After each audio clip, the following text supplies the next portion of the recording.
अस्सलाम वालेकुम स्टूडेंट्स, कैसे हैं आप लोग। स्टूडेंट्स, आज की इस वीडियो में हम लॉज ऑफ लोगार्थम के बारे में पढ़ेंगे। ठीक है, तो वीडियो स्टार्ट करने से पहले आप लोगों से रिक्वेस्ट है कि अगर किसी ने हमारा चैनल सब्सक्राइब नहीं किया तो हमारे चैनल को सब्सक्राइब करें और बेल आइकन पर क्लिक करें ताकि हर न्यू आने वाली वीडियो आप तक पहुंच सके। तो अब हम स्टार्ट करते हैं। फर्स्ट लॉ है लॉ ऑफ प्रोडक्ट। ठीक है, तो लिखा क्या है, log m multiply n to the base a। तो ये किसके इक्वल है, log m to the base a plus log n to the base a। तो स्टूडेंट्स, जो आपको लिखा हुआ आएगा पेपर्स में, ठीक है, उसमें ऊपर लिखा आएगा प्रूव डैट और साथ स्टेटमेंट दी होगी। ठीक है, तो उसको आपने प्रूव करना होगा। ठीक है, तो क्या ये अल्फ़ाबेट्स चेंज हो सकते हैं, मतलब ये यहाँ पे कुछ और लिखा हुआ आ सकता है? बिल्कुल आ सकता है। यहाँ पे पी क्यू आ सकता है, एक्स वाई आ सकता है, बेस में कुछ भी लिखा हुआ आ सकता है। तो जिन दो का प्रोडक्ट होगा उन्हीं दो के दरमियान में प्लस आएगा। ठीक है, 7 लोग आएगा। तो आपने एक बात माइंड में रखनी है, वो क्या कि जिस तरफ भी log m plus log n होगा या जहाँ पे भी सम मौजूद होगा, आपने उस साइड के लॉग्स को लेट करना है। तो हमारे आज की इस वीडियो में 4 लॉज जो हैं वो हम पढ़ेंगे, लॉज ऑफ लोगार्थम के। तो उसमें जितने भी राइट साइड वाले लॉग होंगे वो हम लेट करेंगे। ठीक है, तो आया क्या, ये log m plus log n ये लेफ़्ट साइड पे लिखा आ सकता है? जी बिल्कुल लिखा हुआ आ सकता है। ठीक है, तो बस आपने ये दिमाग में रखना है कि जहाँ पे सम आ जाए, डिफरेंस आ जाए, तो आपने उन लॉग को जो है वो लेट करना है, फ़र्ज़ करना है। जैसे कि हम यहाँ पे क्या करने लगे हैं, हम लॉग m और लॉग n इनको हम जो है वो फ़र्ज़ करेंगे। तो इनकी बेस में जो भी है वो आपने एज इट इज़ लिखना है।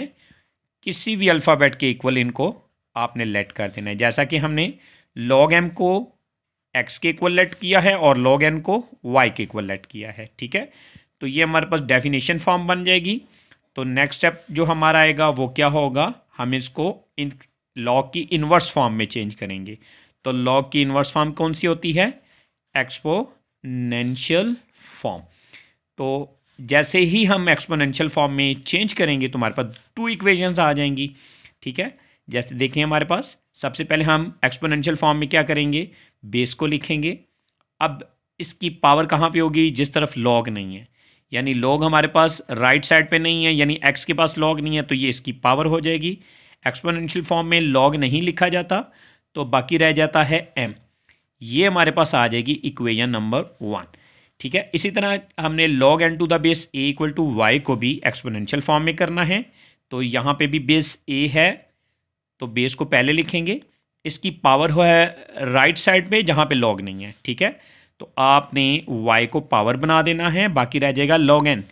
तो एक्सपोनेंशियल फॉर्म में log नहीं लिखेंगे, जस्ट n लिखेंगे। ठीक है, ये हमारे पास आ जाएगी इक्वेशन नंबर 2। तो स्टूडेंट्स, अब हमारे पास एक्सपोनेंशियल फॉर्म में जब भी हमारे पास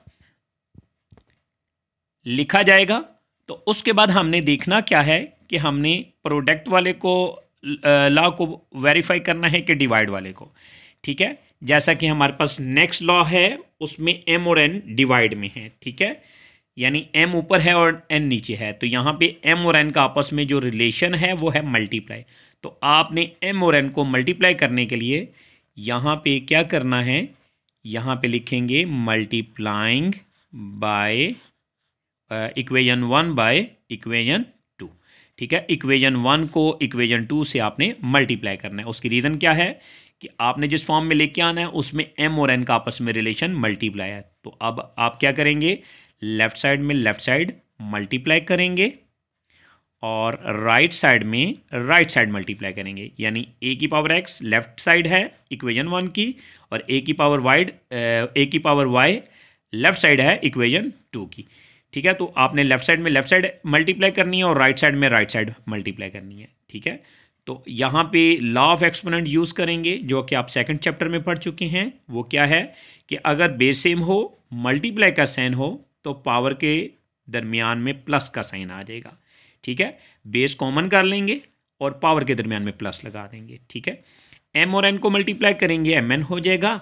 अब यहाँ पे आपने आकर क्या करना है, यहाँ से दोबारा आपने लॉग फॉर्म में लिखना है। तो यहाँ पे लिखेंगे इन लॉग फॉर्म, ठीक है। लॉग फॉर्म कौन सी होती है, जो लॉग की डेफिनेशन फॉर्म है। उसमें क्या होगा, पावर चली जाएगी दूसरी साइड पे। पावर हमारे पास है x प्लस वाई, ए की पावर x प्लस वाई, ये पावर है, इसको दूसरी तरफ ले जाएंगे और a को लॉग की बेस में लिखेंगे, बाकी रह जाएगा mn, ये लॉग के साथ लिखेंगे। अब हमारे पास ये जो x और y है ये हमने लेट किया हुआ था, ठीक है। x की value log m to the base a है और y की value log n to the base है, ठीक है। यहाँ पे आपने स्टेटमेंट देनी है, putting x equal to log m to the base a and y equal to log n to the base a। ये वैल्यूज आपने x और y की जगह पे पुट करनी है। तो जो लेफ्ट साइड है उसको एज इट इज आपने लिखना है। तो ये आ जाएगा log mn की बेस में a, ठीक है, log mn to the base a, log की बेस में a आएगा और mn साथ मल्टीप्लाई में, ठीक है। x की जगह पे आ जाएगा log m to the base a, बीच में प्लस का साइन है x और y के दरमियान, तो x की वैल्यू हमने लगा दी, अब y की वैल्यू लगाएंगे। log n to the base a, ये y की वैल्यू है, ठीक है। तो ये हमने y की जगह पे पुट करनी है। तो यहाँ पे हम देखेंगे और जो हमारा जो वेरिफिकेशन हमसे पूछी गई है कि आपने जिसकी करनी है वो देखेंगे। अगर तो इक्वल है तो एंड पे लिखेंगे हैंस वेरीफाइड। यहाँ पे हमारा फर्स्ट लॉ जो है वो वेरीफाई होगा। सेकंड लॉ जो है उसमें क्या है, इसको लॉ ऑफ डिवीजन कहते हैं। उसकी रीज़न क्या है, क्योंकि यहाँ पे डिवाइड का रूल इस्तेमाल होगा, ठीक है। तो इसमें भी जैसे फर्स्ट लॉ में हमने log m to the base a और log n to the base a को हमने लेट किया था, इसी तरह हमने इस लॉ में भी इन्हीं दो को लेट करना है, ठीक है। तो हम लेट करेंगे log m to the base a equal to x and log n to the base a equal to y, ठीक है। उसके बाद हमने इनको चेंज कर लेना है एक्सपोनेंशियल फॉर्म में। तो स्टूडेंट्स आपको एक्सपोनेंशियल फॉर्म का आइडिया हो गया होगा। सबसे पहले बेस लिखी जाती है एक्सपोनेंशियल फॉर्म में, उसके बाद इसकी पावर होगी दूसरी तरफ x है तो x इसकी पावर हो जाएगी, बाकी रह जाएगा m। तो log के बगैर आपको m लिखना पड़ेगा, ये बन जाएगा a की power x equal to m, ये आ जाएगी इक्वेशन नंबर 1। और log n to the base a equal to y को आप एक्सपोनेंशियल फॉर्म में कैसे चेंज करेंगे, सबसे पहले इसकी बेस लिखेंगे, a आ जाएगी। अब इसकी पावर होगी दूसरी तरफ, वो क्या है y, तो y इसकी पावर लिख देंगे, बाकी रह जाएगा log n, ठीक है। तो log नहीं लिखेंगे, जस्ट n लिखेंगे, ठीक है। एक्सपोनेंशियल फॉर्म में log नहीं लिखा जाता। तो स्टूडेंट्स ये हमारे पास दो इक्वेशंस हो गई हैं। अब हमने क्या करना है, m और n का रिलेशन देखना है। m और n का रिलेशन है डिवाइड, यानी m के डिवाइड में n आना चाहिए।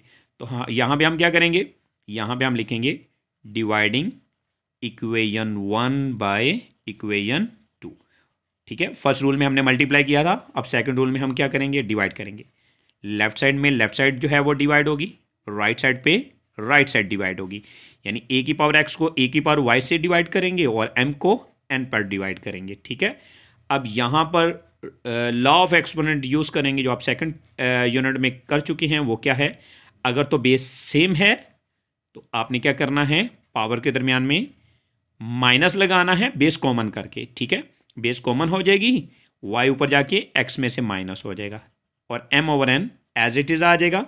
तो स्टूडेंट्स यहाँ पे वही करना है जो आपने फर्स्ट रूल में किया था, इसको फ़ौरन लॉग फॉर्म में करना है जो कि डेफिनेशन फॉर्म है। उसमें क्या होगा, लॉग एज इट इज़ आ जाएगा, पावर चली जाएगी दूसरी तरफ और बेस चली जाएगी लॉग के नीचे, बाकी रह जाएगा m ओवर n, तो इसका लॉग बन जाएगा, ठीक है। अब आपने क्या करना है, x और y की वैल्यूज़ पुट करनी है। तो स्टूडेंट्स हमारे पास x की वैल्यू है log m to the base a और y की वैल्यू है log n to the base a। अगर आप यहाँ पे स्टेटमेंट के बगैर अगर वैल्यू पुट कर देते तो उससे कोई फ़र्क नहीं पड़ेगा, जस्ट वैल्यू पुट करनी है x और y की। तो स्टूडेंट्स x की वैल्यू हमारे पास है log m to the base a और y की वैल्यू है log n to the base a। ये हमने राइट साइड पे पुट करनी है, बाकी लेफ़्ट साइड को एज इट इज़ लिखना है। तो x हमारे पास है log m to the base a, minus का साइन है, उसके बाद y की वैल्यू पुट करेंगे, उसको रिप्लेस कर देंगे, तो ये आ जाएगा वही रूल जो हमने प्रूव करना है, ठीक है, तो यहाँ पे लिख देंगे हैंस प्रूव्ड। ठीक है, यहाँ पे हमारा जो लॉ है वो क्या हो जाएगा, वेरीफाई हो जाएगा। तो स्टूडेंट्स अब नेक्स्ट लॉ की तरफ चलते हैं। जी स्टूडेंट्स, ये है लॉ ऑफ एक्सपोनेंट, पावर का लॉ। ठीक है, अगर किसी की पावर आ जाए, ठीक है, तो वो क्या होगा, पावर चली जाएगी स्टार्ट में लॉग से पहले। ठीक है, तो इसमें आपने राइट साइड पे जो लॉ है जहाँ पे पावर नहीं, जो लॉग है जहाँ पे पावर नहीं है उसको आपने लेट करना है। ठीक है, जैसे हम लेट किसको करेंगे, राइट साइड के लॉग को, तो वहाँ पे क्या है, log m to the base a, जो पावर है वो इससे पहले लिखी हुई है उसको लेट नहीं करना। तो यहाँ पे लिखेंगे let log m to the base a equal to x। यहाँ पे दूसरा कोई लॉग नहीं है, इसको एज इट इज़ रहने देंगे, उसके बाद इसको चेंज कर लेंगे इन्वर्स फॉर्म में। तो लॉग की इन्वर्स फॉर्म स्टूडेंट्स क्या होती है, एक्सपोनेंशियल फॉर्म। ठीक है, एक्सपोनेंशियल फॉर्म में चेंज करने के लिए सबसे पहले बेस लिखेंगे। तो लॉग की बेस कहाँ पे है, ए, नीचे करके। तो लॉग में जो है वो बेस नीचे करके होती है, जबकि एक्सपोनेंशियल फॉर्म में बेस जो है वो बड़ी करके लिखेंगे और इसमें लॉग नहीं लगाएंगे। इसकी पावर कहाँ पे होगी, दूसरी तरफ, वो क्या है, एक्स, बाकी रह जाएगा m। तो ये हमारे पास आ जाएगी इक्वेशन नंबर 1। तो स्टूडेंट्स यहाँ पर हमारे पास m आ चुका है। अब हम देखेंगे m और n का आपस में क्या रिलेशन है। तो अगर हम गौर करें तो हमें आइडिया होगा, जो n है वो m की पावर है यानी एक्सपोनेंट है। तो हमने करना क्या है, यहाँ पे लिखेंगे टेकिंग nth पावर, जैसे स्केयर लिया जाता है बिल्कुल सेम एज इट इज हमने nth पावर जो है वो लेनी है दोनों साइडों पे। ठीक है, तो ये हो जाएगा a की पावर nx और m की पावर n, दोनों तरफ हमने क्या किया, n पावर ले ली है। तो स्टूडेंट्स अब जब आपने n पावर ले ली, उसके फ़ौरन बाद आपने इसको डेफिनेशन फॉर्म में लिखना है जिसे हम लॉग फॉर्म कहते हैं। तो यहाँ पे हमने लिखना है statement in log form, power को a की पावर nx को दूसरी तरफ ले जाएंगे।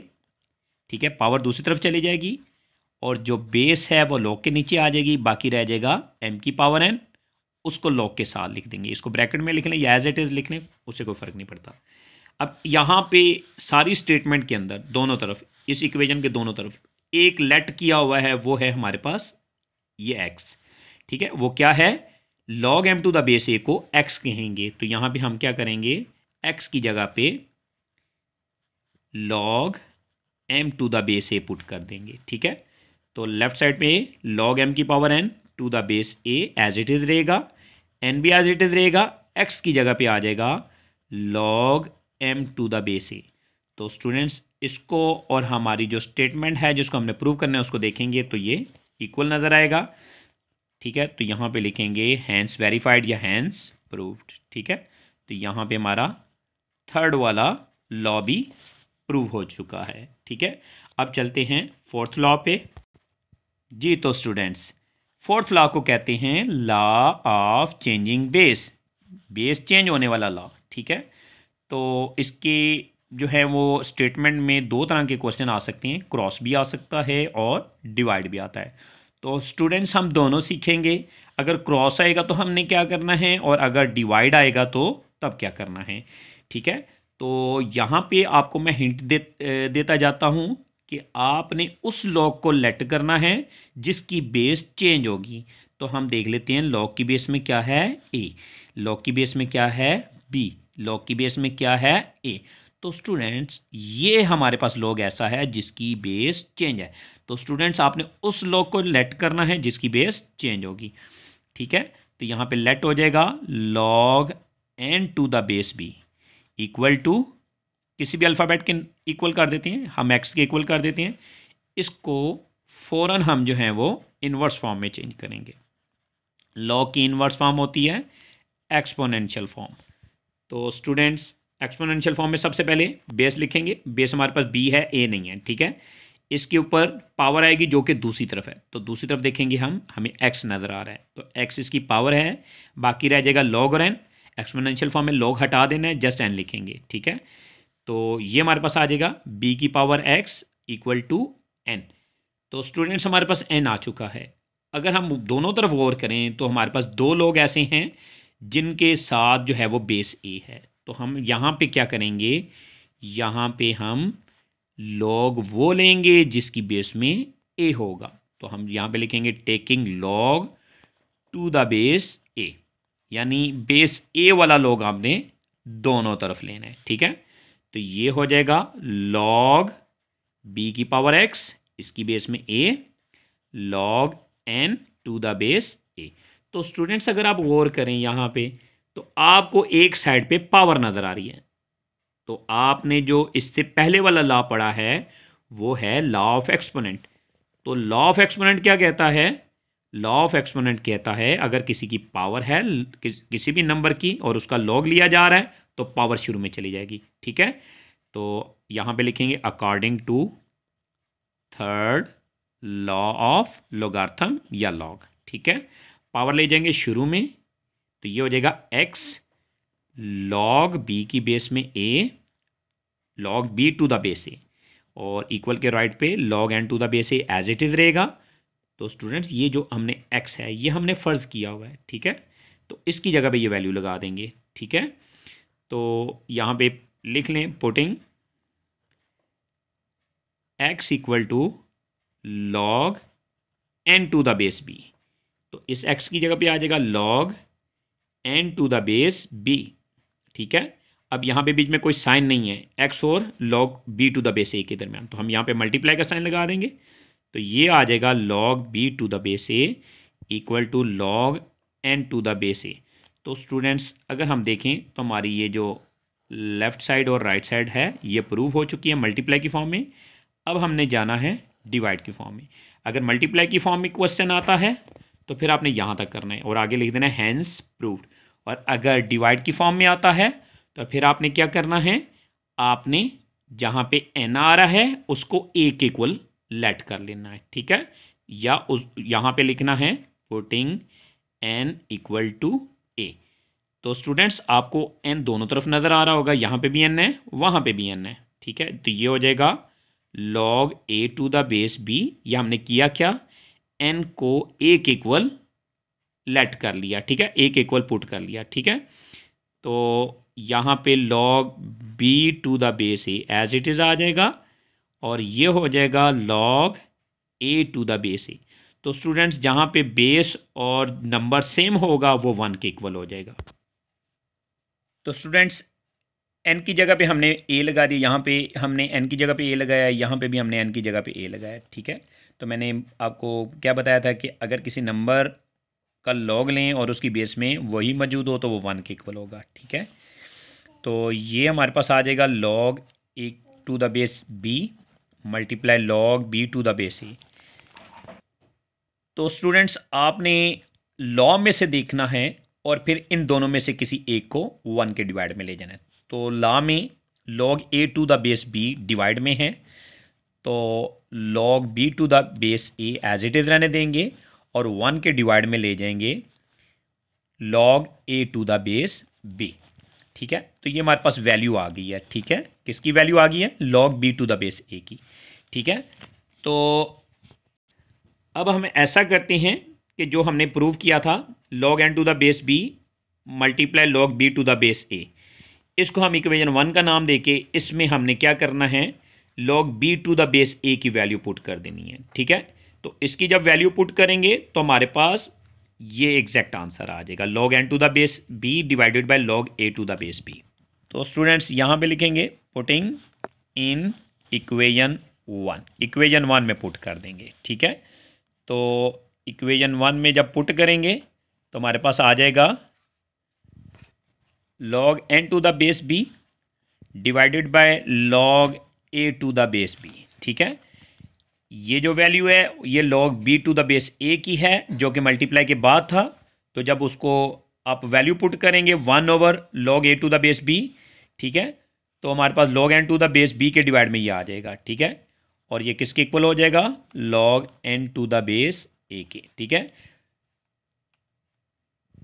तो जो हमने प्रूव करना है उसमें log n to the base a left पे है तो आप इसको लेफ्ट पे लिख लें। ठीक है, log n to the base a equal to log n to the base b divided by log a to the base B.